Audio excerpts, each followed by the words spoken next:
TG Geeks, episode 404, November 14th, 2022.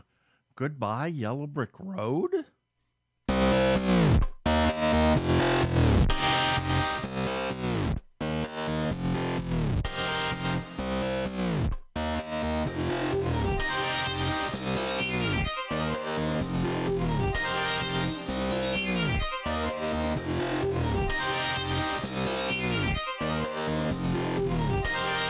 Hello and welcome to another webcast from tggeeks.com, where Ben and Keith, the two gay geeks, talk about all aspects of geekdom and nerdery. Wow, Psychops. Psychops. Well, that too. Sci-fi, comics, film, horror genre, you name it, we talk about it. And anything goes. And I'm Keith Lane. We're coming to you from TG Squared Studios in lovely Phoenix, Arizona, where it's kind of beginning to be winterish. We're wearing our sweats. Exactly. It's cold. It's cold. Yeah. Haven't turned the heater on yet, though. Not yet. We're getting close. Close. And I'm Ben Raggington. Did you want me to talk over you some more? Sure, whatever. Okay. And I'm Ben Raggington coming to you from the end of the Yellow Brick Road. I knew you were going to say that, too. At the beginning. You know? I just knew you were going to say knew. that. I'm at the end of the Yellow Brick Road, which is Phoenix, Arizona. Yeah. Let's get started here. Prepare for hyperdrive. Meanwhile, in the Hall of Episodes, the two gay geeks are discussing this. Well, in this episode, we are going to have a chat with between the two of us. With each other. With each other about several things. Last weekend, we went to Los Angeles, and we were time shifting, and we did a couple of things, and we went to an interesting concert last night. Quite interesting. That was Saturday night. We're recording this on Sunday, which is an unusual thing for us, but we wanted to do that. We got a couple of shout-outs to some independent creators. We're trying to just spread the wealth, shall we say. We have our birthday shout-outs, our featured podcast of the week, and some feedback. Our regular shout-outs, we might have something in the second topic if we don't go too long in the first. And then we have our wacky weekly recap and our regular shout-outs at the end of the show. So let's just get right to it, shall we?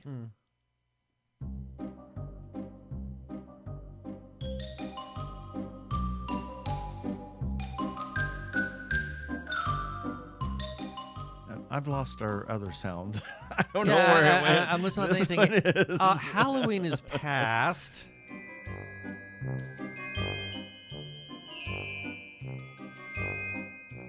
Cute.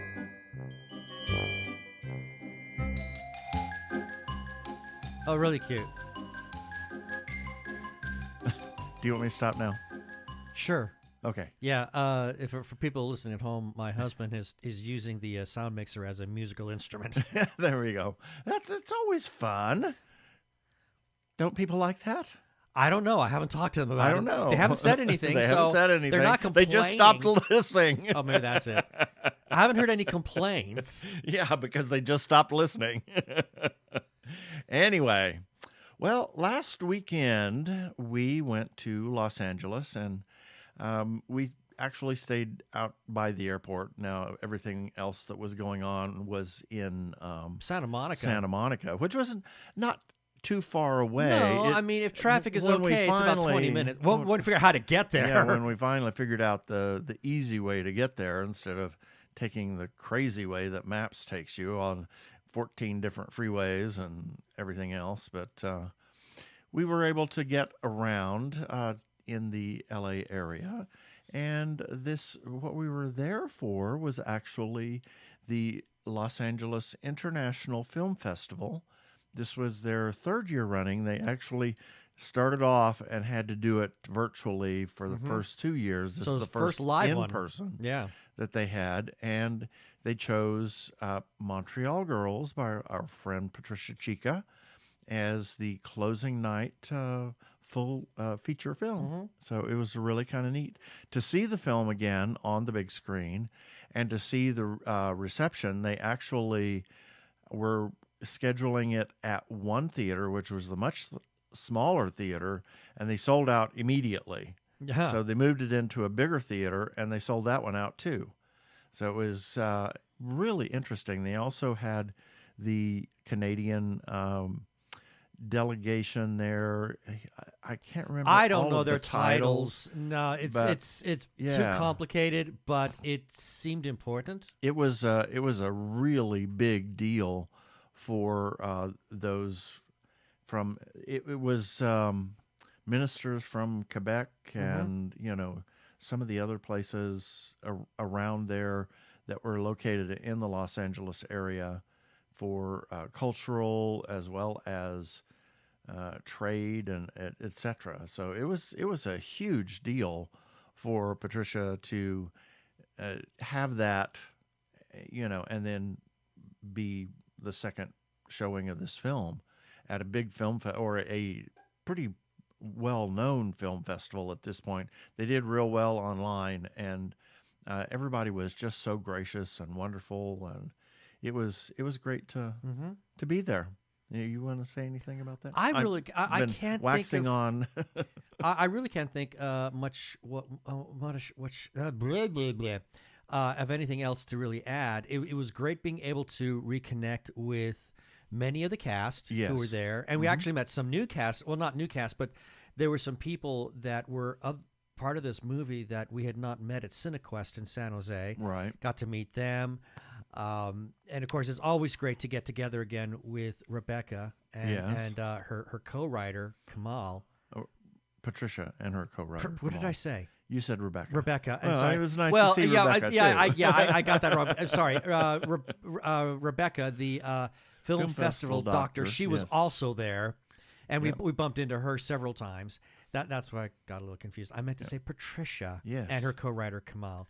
Yeah, and this actually this was kind of the ending of the American film market, AFM, AFI, so whatever. American film market that was going on at the same time. So there were a couple of events that we went to that were associated with that, which were kind of neat. One was a little claustrophobic.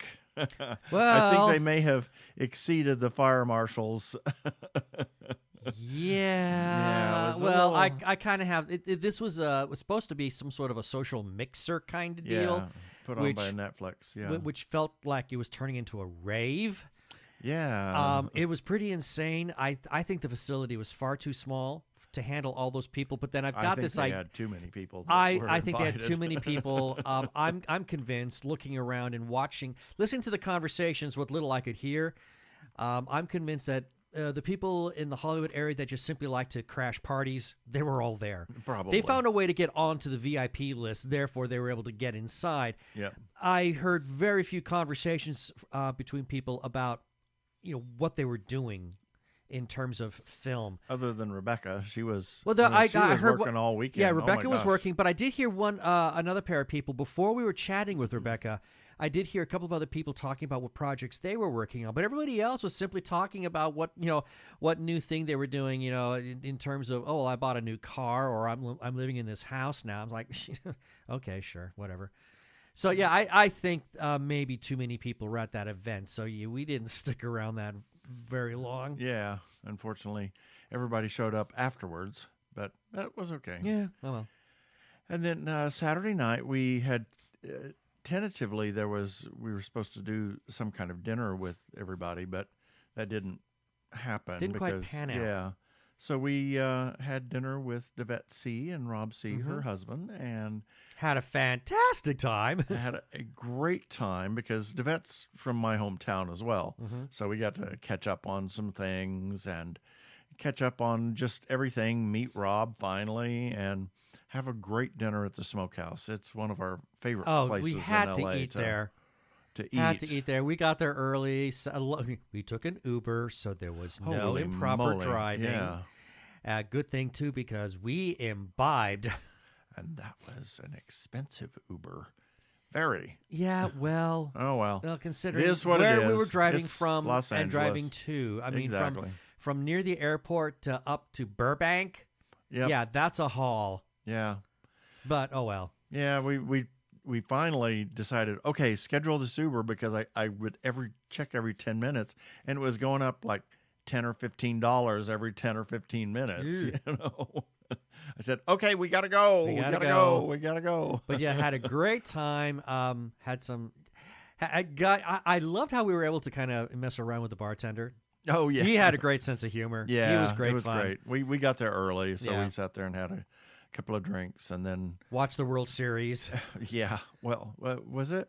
Yeah. Yeah. Yeah. Yes, We were watching yes. the end of the World Series. End of the final World game. Series. The Uh, end of the World Series. Chatted with some people who were also at the bar, and then Rob and DaVette showed up and had a fantastic meal, had a great time. It was Got some good photos of got all some of great us. photos. Yeah, it was great. We had a really lovely time, and then came Sunday. And then Sunday, yes. That was an all-day affair. We got there early, and Well, we had a brunch. yeah, we had a brunch actually at Elefante. I think it's how it's pronounced. Oh my Lord, this was right on. I mean, we sat in the patio area, looking out on the ocean. It was looking out Santa Monica. It you has sort of Oh like my gosh. a nouveau tiki vibe going to Yeah, it. but they had which all is kinds nice. of different foods and wonderful. It was really stunning. Actually, the manager said that they're going to open one here in Scottsdale here in about a year. That'll be so nice. I'm looking forward to that. We can't afford to eat there all the time, but No, but you know, every once in a while it might. couple times a year we can probably swing it. Yeah. So and then we had some red carpet stuff that we were doing, some photos, and then we had the film, and then we had a big thing afterwards that was, put on by the Canadian delegation, and then we drove back on Monday. It seemed like it took 27 hours to drive back home. I don't know why. Well, I think we were both just exhausted. Yeah. And that was our last weekend. It was a great fun seeing Patricia, seeing everybody doing all the things. You know, I want to add that Patricia is just so supportive of us and so grateful that we were there. And both you and I were saying that we felt like we just didn't do anything. I mean, we were just there. We talk about the movie. We share news on it on our website. And she just kept going on and on about how much of a difference that we make for her. I thought it was, it was quite touching. I said, I feel like we've done nothing. We didn't do anything with this film. We didn't financially, contribute. We didn't. We just talked about it. We talked about it. We shared every piece of news and knowledge, and we were there for them whenever they needed us. And she basically said, it's, all the support that you provide, it makes a huge difference. So, She was so grateful and so happy to see us there. Yeah. I was deeply touched by it. And I should add, chatting up with some of the people that were there, I was amazed to find out there were a few people who I don't remember ever having met before, and they said, "Oh, I know who you are. Yeah, We've met." And I'm like, and Okay. I felt terrible that I couldn't remember. Yeah, but I mean, we meet so many people. They meet us, and they remember us. No, they don't forget us. Well, true, but we meet so many people at one whack. We're just one among several that they meet, and Yeah. they're one among A lot of people. a that we lot of meet. people that we meet. And that's not to say it's that not we to- meet yeah. tons of people because we're that big. It's just that We meet tons of we just people meet tons of because people. there's tons of people there. Yeah. But I was deeply touched by people who said that they remember meeting us and they were really impressed with us, or that they love things that we wrote Yeah. in support or reviews that we've written. One lady just went on and on and on about the kind of support that we gave on our website for a film that she was attached to. I was like deeply humbled by a lot of this kind of response Amazing. that we were receiving.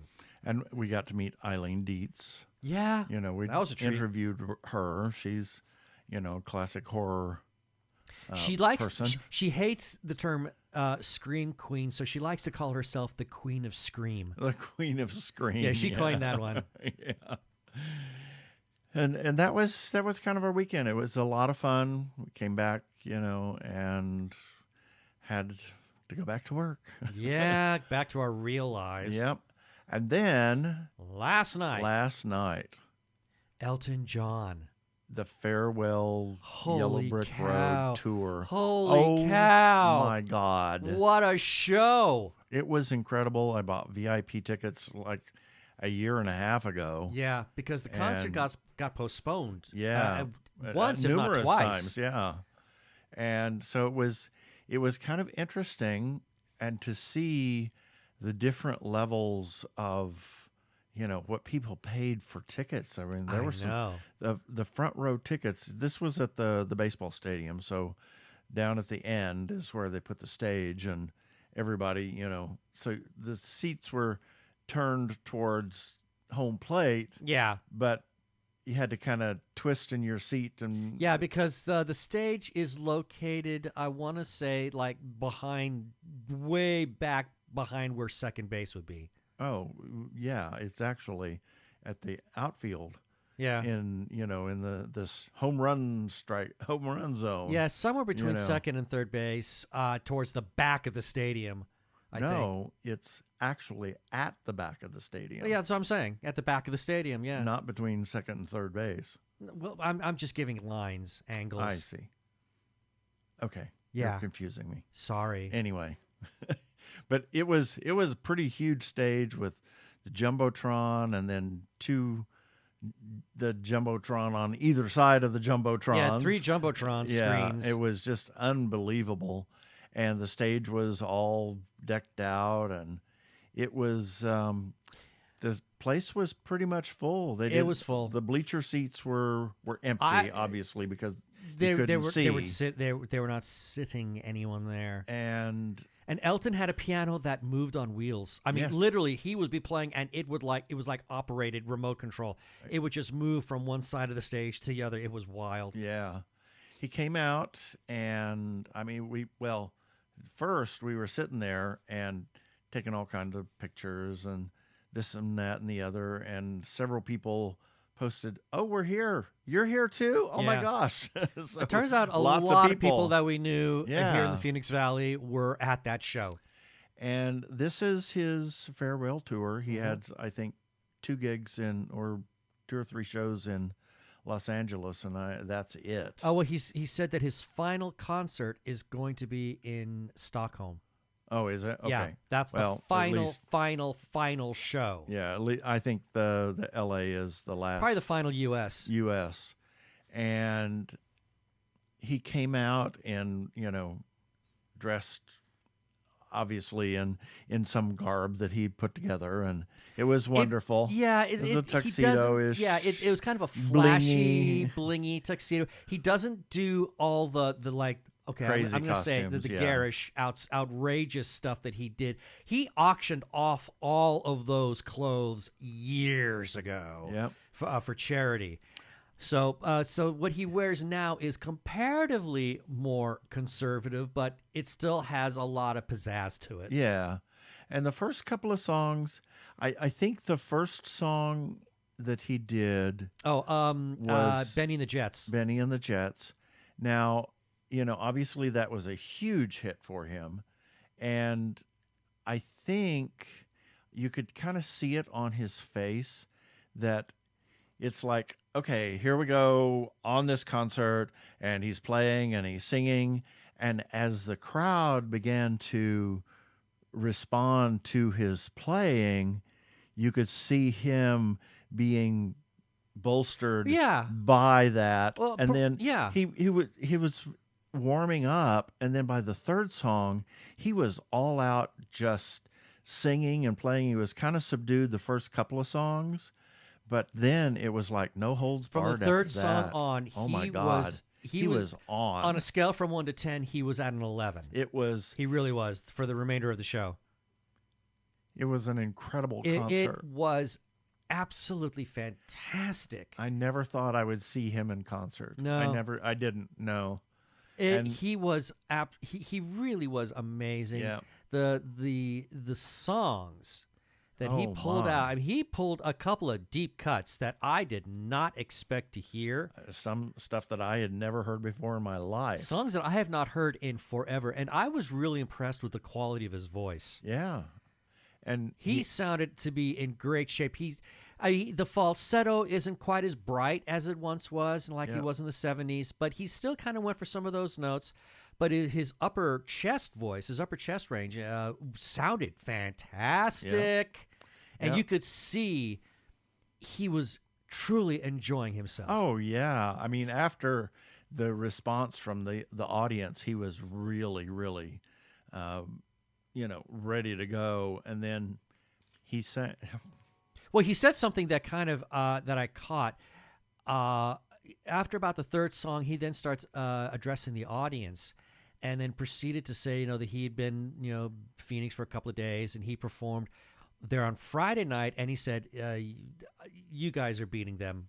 Wow, something to that effect. But basically saying that the Saturday audience was far more energetic than Fridays, and maybe that feeds into why the first couple of songs on Friday for our show were a bit subdued, because he was basing that off of the previous night's reception. It's certainly possible. But by the time, as you said, by the time he got done with the third song and realized how into this show the audience was, he gave back. Yeah. And delivered some amazing performances. Yeah. Including right at about the halfway mark. He did Candle in the Wind. I know. Candle in the Wind, which nobody expected him to do. No. With his beautiful footage of Marilyn Monroe. Yeah. That was a shock. Tears. That was a big surprise. Yeah. And then he turns it around and does The Bitch Is Back with drag queens. It's this video of drag queens getting into a fight around a pool. It was hilarious, and I swear to God, I think that the lead drag queen in that, it looked like Celia Putty, who I met years and years and years and years ago. So who's to say? But it was great fun to watch that. Yeah. And then he comes back for his encores, and he pulls out the two best encores you could possibly want. He does Your Song and then Goodbye Yellow Brick Road. Yeah. And then it was Goodbye Elton. Yeah. It was so powerful. He did most all of his hits. The only one that he didn't really do that I would love for him to have done is Daniel. Yeah, I can think of two that he did not do. He didn't do Daniel, and he didn't do Honky Tonk Cat. Yeah. Those are the only two he didn't. Honky Cat. Yeah, he didn't do those. Yeah. Those are the only two. And I was surprised. He may have done Honky Cat on Friday and done Saturday Night, All Right for Fighting, on Saturday night. Yeah, how do you get away with not doing that song, though? Well, you're Elton John. You can do what you want. That's true. I mean, because Saturday night, it was such a huge number for him. I mean, that just...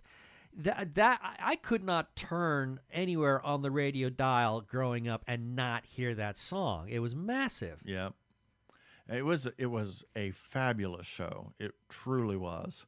We had great seats. It was all the way around. It was a perfect show. And the crowd, I mean, it was packed. Yeah, getting in, getting out was a nightmare. But be that as it may, that's only because the facility just trying to handle that many people coming in and going out at the same time. It always it becomes a bottleneck.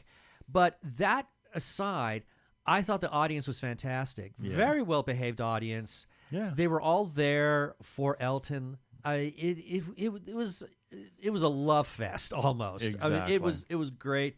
I'm glad we got to see it. I dare say that I suspect that there'll be a home video of the show. Probably. Because I think I read that there's going to be a pay-per-view event of his show in Stockholm. Oh, interesting. And so I'm suspecting that there will be a home video release. There should be. Yeah. And if there is, I'm going to get it because it'd be a great way, even if it's not our show, Yeah. it's a great way to remember everything that we got to experience at the Exactly. concert we went to. It was truly, it was one of those experiences that I'll never forget. No, never It again. was. Now we want to give a couple of shout outs to some independent creators. We did that. I started that kind of last week, and I want to do that for, the folks that we support and that we know. And I want to start out by talking about Zachry Wheeler. Zachry, we met quite a number of years ago at was Phoenix Comic-Con? What was Phoenix Comic-Con, and has become a good friend of ours. And we've talked to him a number of times. He's an independent author. He self-publishes. He writes 2 different series, Max and the Multiverse Series, and he had the Immortal Wake. Yeah, which was 3 different books. Pretty dark. Actually, now 4. Re-envisioning, 4. Revisioning of the vampire myth and the mythos. But Max in the Multiverse has, while he's not written a book with Max recently, he's got all of these different stories that have spun off out of this universe that are just incredible. Mm-hmm. Just different people because of the Durangoni space station, which has, 10 million people or a billion people living on it. It's the size of a planet. Yeah. And so it just, there's lots of stories about that. So give a look at Zachry Wheeler, and that's Zachry Wheeler, and you can find him on Amazon or, I think he's on Amazon. Goodreads, and all the different places that you can find him.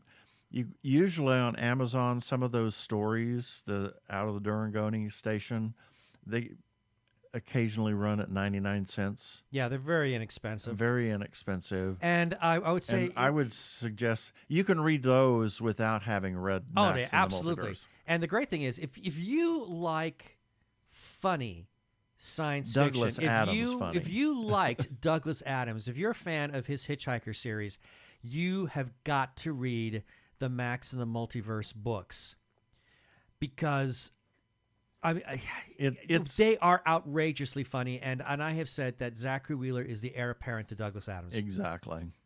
So check him out. His really good stuff that he's written. And now we want to talk about Barbra and Bryant Dillon of Fanbase Press.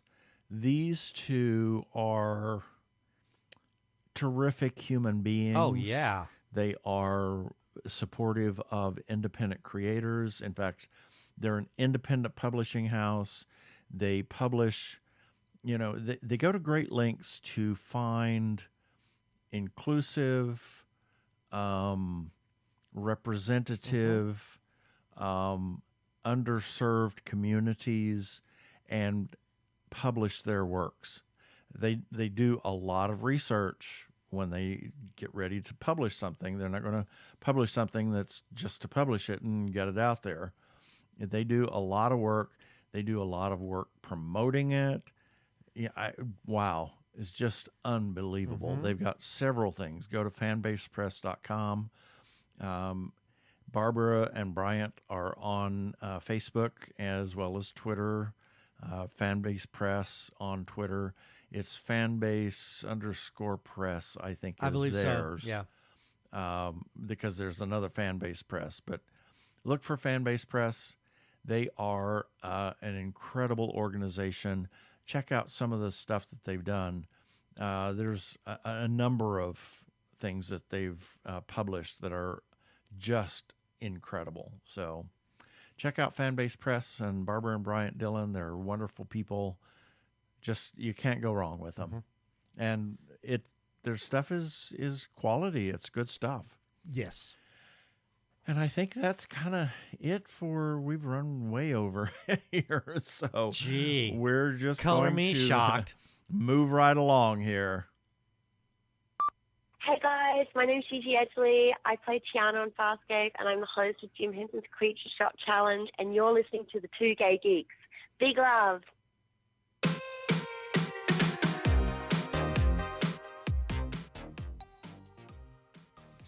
Well, here's a few selected birthdays for November 14th through November 18th, 2022.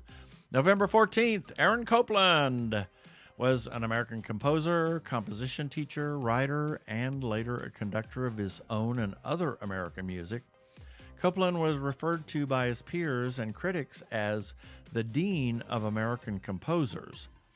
The open, slowly changing harmonies in much of his music are typical of what people consider to be the sound of American music, evoking the vast American landscape and pioneer spirit.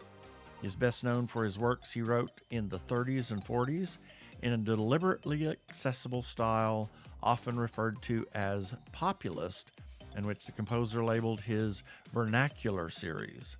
Works in this vein include the ballets Appalachian Spring, which is incredible, Billy the Kid and Rodeo, his Fanfare for the Common Man, and Third Symphony. In addition to his ballets and orchestral works, he produced music in many other genres, including chamber music, vocal works, opera, and film scores. Let's not forget Lincoln Portrait. The Lincoln Portrait, and he was an openly gay man. I'm always surprised whenever I hear that. Yeah, exactly. I keep forgetting that. I think the man's music was amazing, and my gosh. to this day, I think Rodeo and Fanfare for the Common Man are two of my favorite pieces of music he ever wrote. Yep. Then we have Wendy Carlos, American musician and composer, best known for her electronic music and film scores. Born and raised in Rhode Island, Carlos studied physics and music at Brown University before moving to New York City in 1962 to study composition at Columbia University. Studying and working with various electronic musicians and technicians at the city's Columbia-Princeton Electronic Music Center, she helped in the development of the Moog synthesizer, Robert Moog's first commercially available keyboard instrument. Carlos came to prominence with Switched on Bach in 1968, an album of music by Johann Sebastian Bach, performed on a Moog synthesizer, which helped popularize its use in the 70s and won her 3 Grammy Awards. Oh my God, the way they had to put that together, it was like one note at a time. I know. I saw the Unbelievable. the YouTube video on how that was done. It was painstaking. Yep. In 1979, Carlos raised public awareness of transgender issues by disclosing she had been living as a woman since at least 1968, and in 1972 had undergone sex reassignment surgery. Sad thing is that most of her work, like the Switched on Bach series and some of the other stuff, is not commercially available anymore, either for I streaming can't figure that out. or anything. That makes no sense to me. Out of print. It's just unbelievable. I've tried to get a hold of some of those, and you go to Amazon, we'll let you know, and it's available. It's like the only thing you can find that's still out there of hers is the music she wrote for Tron. Yep, Tron, and I think Clockwork Orange. So, anyway, our niece Galen Hughes' birthday on Galen. the 14th. November 15th, Johnny Lee Miller redefined the character of Sherlock Holmes in the series Elementary, which I thought was brilliant. Wonderful. Some of his notable projects are the films Trainspotting, Hackers, and The Flying Scotsman, and the play Frankenstein. He is trained in martial arts, has won the IQ Award, runs marathons, and supports people with learning disabilities. Good for him. Georgia O'Keeffe. Artist Georgia O'Keeffe enriched American modernism and precisionism with her artwork, mostly watercolor and charcoal paintings. She was the first female artist to have a retrospective at the New York's Museum of Modern Art, or the MoMA. Her paintings focused on the cityscapes and landscapes of New York and New Mexico and abstract flowers. Some of her work is incredible. Up in Taos is where she had moved to after New York and lived the rest of her life there in Taos, New Mexico. November 16th, Marge Helgenberger is best known for her Emmy-winning role as Casey Koloski in the ABC series China Beach. Fans also loved her as Siobhan Ryan in the soap Ryan's Hope. Whoa, hold on. She was Siobhan? Yes. I didn't know that. I watched Ryan's Hope growing up because my mom did, and I watched it. Yeah. That's obviously how I came to know. Oh, good John heavens! Delancey. Well, no, not John Delancey, but the actor who played Garrick in Deep Space Nine, Andrew, whatever his name is. Yep. I'm ashamed that I can't remember, as well as Kate Mulgrew. Yeah, well, John Delancey was in Ryan's Hope as well. I didn't know he was in Ryan's Hope. But I didn't know that Margaret was in Ryan's Hope either as Siobhan. Yeah. How about that? And also as Catherine Willows in the series CSI Crime Scene Investigation. And now she's back in CSI Vegas. Back. Exactly. She is also associated with a breast cancer-related philanthropic venture. And then we have Gigi Edgley. That's why I Love played her a her. little short. She's awesome. Australian actress, singer, and songwriter, best known for her roles as Chiana on the series Farscape, as well as her other Jim Henson's Creature Shop. Creature Feature Shop. Creature Feature. I'm sorry, Gigi. Whatever. We don't remember the name of it. I feel terrible. November 17th, RuPaul, American drag queen, television judge, musician, and model. Best known for producing, hosting, and judging the reality competition series RuPaul's Drag Race. Imagine that. Huh. Named after him. He received several accolades, including 12 Primetime Emmy Awards, 3 GLAAD Media Awards, a Critics' Choice Television Award, 2 Billboard Music Awards, and a Tony Award dubbed the Queen of Drag. RuPaul is considered the most commercially successful drag queen in the United States, with Fortune noting him as easily the world's most famous drag queen. For his work on RuPaul's Drag Race, he's received 12 Primetime Emmy Awards, becoming the most awarded person of color in the history of Primetime Emmys. 2017, he was included in the annual Time 100 list of the most influential people in the world. Outside of film and television, he also continues to write and record music. He's also released 14 studio albums as of 2022. Wow. And received a Tony Award for Best Musical as a producer for the musical A Strange Loop. Martin Scorsese, widely considered one of the most influential and significant film directors in the history of the American film industry. One of the most decorated film directors, Scorsese has 9 Oscar nominations, the most for any living director. He's also founded many nonprofit organizations like the Film Foundation and World Cinema Foundation. I love some of his work. His work is absolutely brilliant. Incredible. I thought The Aviator was an amazing movie, and Hugo is probably my favorite film that he ever did. Yeah. It's a great film. And then we have friends Laurie Menengay, Matt Hines, and Rebecca Moesta. Oh, happy birthday. If anybody doesn't know, Rebecca Moesta is the wife to Kevin Anderson. Yes. The noted sci-fi author who's like just taken over the Dune empire from Frank Herbert. Yep. November 18th, Alan Moore. Some might call him Crazy Uncle Alan Moore. He is an English writer best known for his contributions to popular comic books such as Batman the Killing Joke, Watchmen, V for Vendetta, and The Ballad of Halo Jones. Not familiar with that last one. Yeah, some consider him to be the best comic book writer in the English language.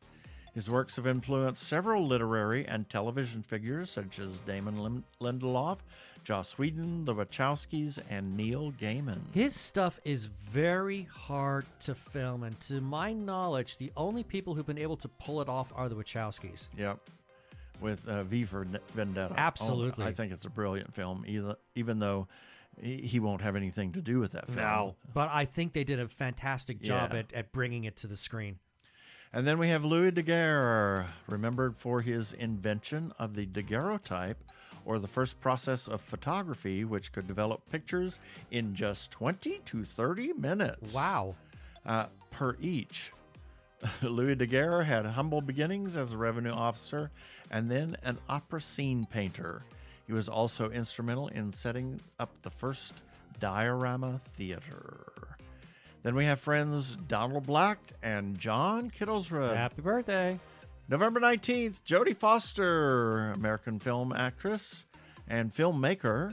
She is a recipient of numerous accolades, including 2 Academy Awards, 3 British Academy of Film Awards, 3 Golden Globe Awards, and the honorary Cecil B. DeMille Award. For her work as a director, she has been nominated for Primetime Emmy Award. People magazine named her the most beautiful woman in the world in 1992. And in 2003, she was voted number 23 in Channel 4's countdown of the 100 greatest movie stars of all time. Entertainment Weekly named her 57th on the list of 100 greatest movie stars of all time in 1996. Allison Janney. Oh, I love her. Oh my God, I love her. One of the most revered and decorated actresses of her generation, Allison Janney is famous for her playing C.J. Craig on The West Wing, a role which is regarded as one of the greatest female characters in the history of American television. Also known for her work as an activist, Allison campaigns for issues like addiction recovery, mental health, women's rights, and gay rights. I like how she would sometimes kind of lampoon on her legacy as C.J. Craig.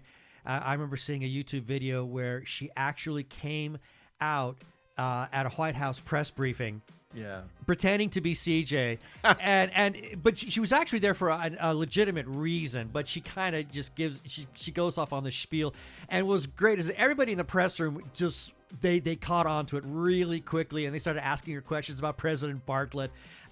She's a delightful person. Yeah, there was that one really strange film recently, about the kids, some kind of spoof on brownies or, Girl Scouts or something. Yeah. What was that? And it was just, she was brilliant in that. She was great in it. I don't remember the name of that movie. We saw it once. Yeah. And, and the thing was that that movie was about inclusion. It was. Yeah.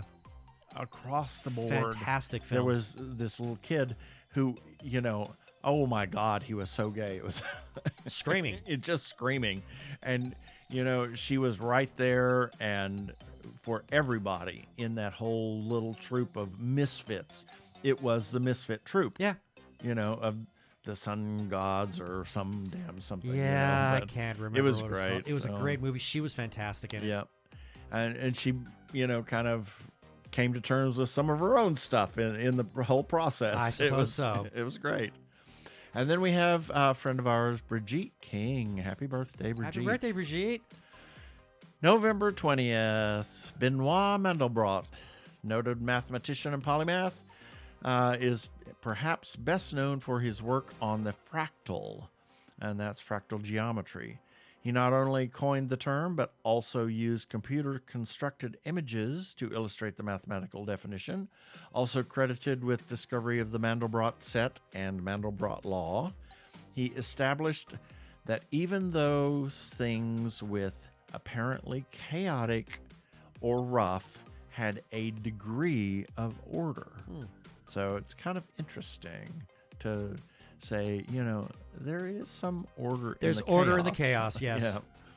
And then we have Ming-Na Wen, best known for the voice of Fa Mulan in the Mulan animated series and the video game Kingdom Hearts 2.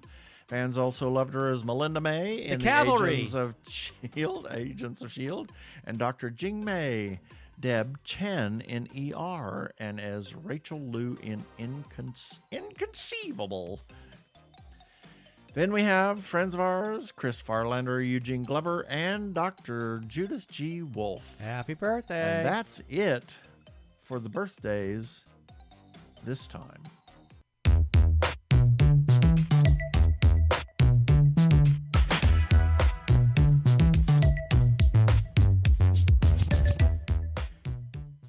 Technorama, the podcast for geeks, because geeks are better than cool. You don't hear someone say, "Get away from me, you cool person." Who's gonna have their 65-inch home theater system installed by the Cool Squad? Not me, that's for sure. How much cool cred do you have? Not enough to care about. Think you'll find any canned unicorn meat at thinkcool.com? It's just a part domain name. They don't even have roadkill in a paper cup. That's why you need to start listening to Technorama, because that's what geeks do. Go to chuckchat.com and listen to Technorama before you turn cool.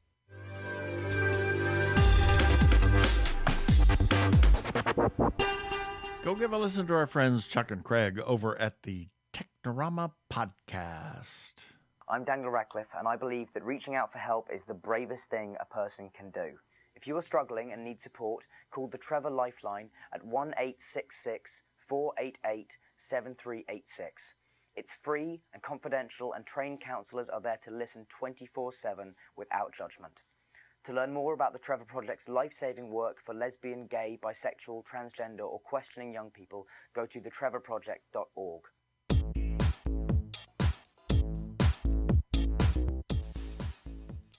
And it's time for our feedback. These are comments that we've received on our website or on social media in response to articles and episodes that we ran on our website, blah, blah, blah, blah, blah. You know the spiel. And the links for each of these stories will be in the show notes for this episode number 404 that you can find at tggeeks.com. Starting with, regarding Ben's gay breakdown, Bros sets a new bar for romantic comedies. Got some comments first from Fred LaFrance, who says, finally, a gay movie that's not another coming-of-age story about fighting adversity or coming out of the closet. My brother is straight as an arrow and wants to see this movie. And Fred comes to us from The Gay Geek. Does he? Yeah. Well, there you go. That's where that comment came from. Yeah. And there was a follow-up comment from Carl Meinhardt, also from The Gay Geek, saying, my sister wants to see it too. You know, and the thing is, sadly, Bros did not have much of a long theatrical run, but it is available on streaming services now, so check it out. It's a great movie. Moving on, regarding Patricia Chica's Montreal Girls, selected as closing night feature of Los Angeles International Film Festival, which we just waxed on a little while ago. Got a comment from Patricia saying, thank you, TG Geeks, for always being ahead of the game in news releases. I can't wait to see you in LA, Ben Raginson and Keith Lane. We always have so much fun hanging out together. You bring tremendous value everywhere you go through your reporting and friendly energy. Thank you so much for always being so supportive. Thank you, Patricia. And there was also a comment from Hedya. I'm going to butcher this. Bozorgzada. I think it's Russian. Anyway, she says, congrats. And that was addressed to Patricia. And then we close it off regarding Hamish Downey's October playlist. Hamish left a comment. And I guess this was sort of a Halloween-themed kind of playlist that he gave. He says, thank you. I do hope people enjoy it. And he included a wonderful animated gif of Joan Crawford as she's slowly losing her mind. And that is our feedback. Joan Crawford losing her mind? Yeah, that's a Tuesday. Yes.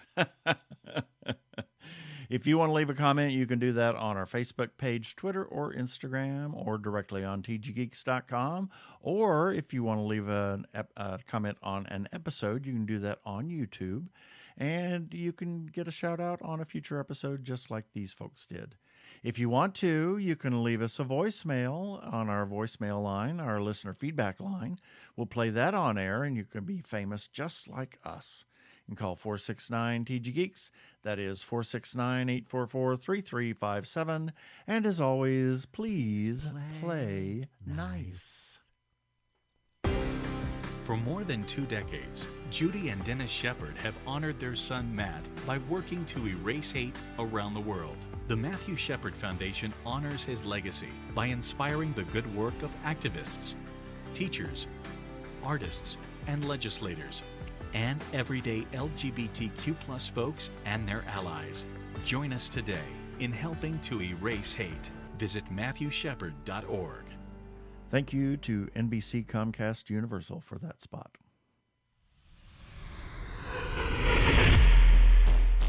And as always, we want to remind you to support independent creators, whether they're filmmakers, comic book artists, writers, or others.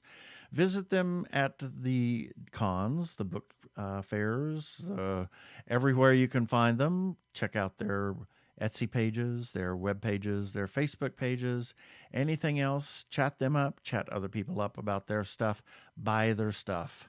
Please consider supporting independent creators.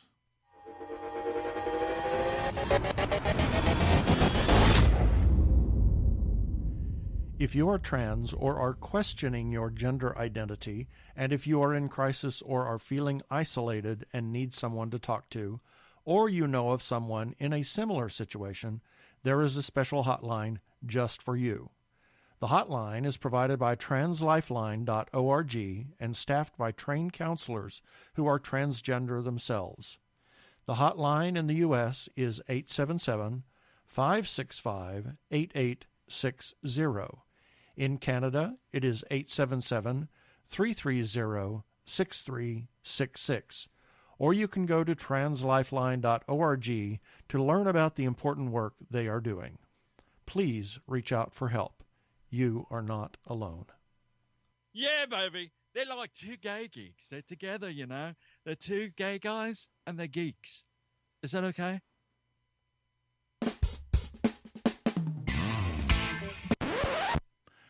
We don't have time for that. Not really, no.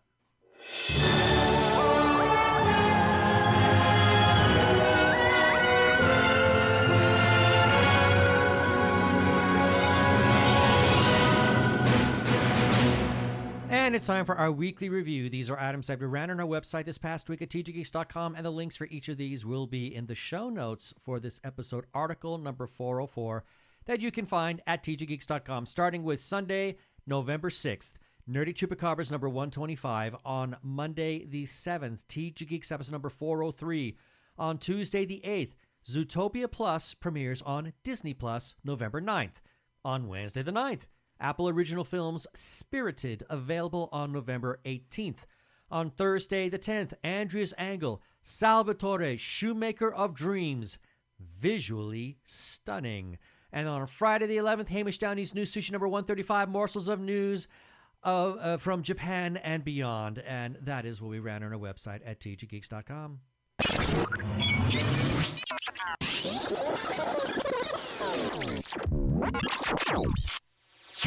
We have some shout-outs that we need to make. First to Brian Weber, our good friend Arkle. He is on Twitter as the Geek of All Trades, and geek is spelled the letter G, the number 3, the number 3, the letter K of all trades.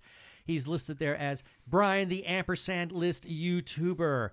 And we mention him because his Arkle Times Post-Dispatch news can be found there, which does republish some of our content from time to time. And while you're looking for all things Arkle, go to his YouTube channel. That'd be youtube.com/Arkle Studios for the plethora of projects that he has going on there. We must also give some shout-outs to a couple of Facebook groups for allowing us to post our episodes and relevant articles on their pages. First, Two Gay Geeks After Hours. Big thanks to the moderators for saying that we could share away our content there.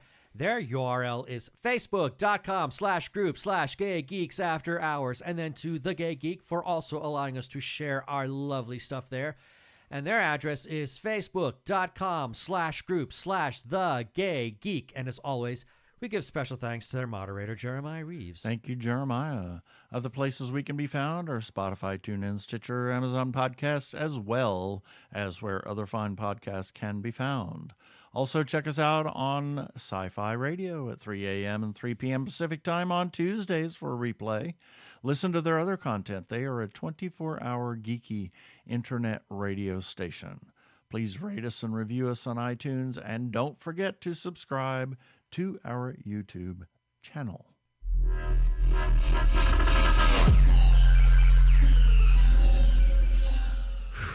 That should do it for this episode of TG Geeks Webcast. Be sure to check out the article for this webcast episode. We're going to have several links on the page.